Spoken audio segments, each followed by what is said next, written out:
मुंबईमध्ये होणारी पहिलीच कॅबिनेटची बैठक आहे, पण मी आज इथे मंत्रालयामध्ये माझ्या खात्यांचा कार्यभार स्वीकारण्यासाठी आलेले आहे आणि माझ्या मतदारसंघाची सगळी टीम माझ्याबरोबर आहे, कारण त्यांच्यामुळे आज या पोझिशनला मी पोचलेली आहे. तर त्यामुळे तेही सगळे माझ्याबरोबर आलेले आहेत आणि आता मी पूर्ण कार्यालयीन कारभार आता स्वीकारण्यासाठी इथे आलेली आहे. कसं वाटतं, नवीन वर्ष आहे, आता काय आव्हान वाटतं, कोणकोणत्या विषयांना प्रामुख्याने प्राधान्य देतात? मुळामध्ये माझ्याकडे एक नाही तर जवळजवळ 5 खात्यांचा कार्यभार आहे आणि त्यामुळे आज उद्या येणाऱ्या 3 दिवसाच्या कार्यकाळामध्ये मी त्या सर्व खात्यांचं ब्रीफिंग घेऊन खात्याची जी काही रचना आहे ती समजून घेणार आहे आणि त्याच्यानंतर येणाऱ्या 100 दिवसामध्ये देवेंद्रजींनी आपले मुख्यमंत्री देवेंद्र फडणवीसांनी आम्हाला सांगितलं आहे की प्रत्येक डिपार्टमेंटनी 100 दिवसाचा प्रोग्राम करून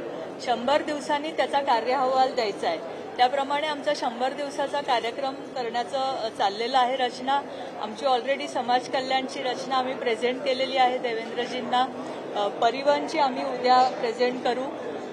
त्याप्रमाणे मेडिकल एज्युकेशनची पण आम्ही उद्या त्यांना देणार आहोत 100 दिवसाची आमचे काय जो आराखडा आहे तो.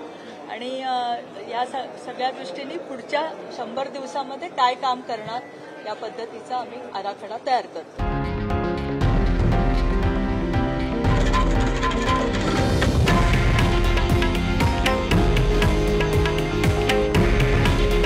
हे आहे देशातील नंबर 1 न्यूज नेटवर्क आणि आपण पाहत आहात TV9 मराठी.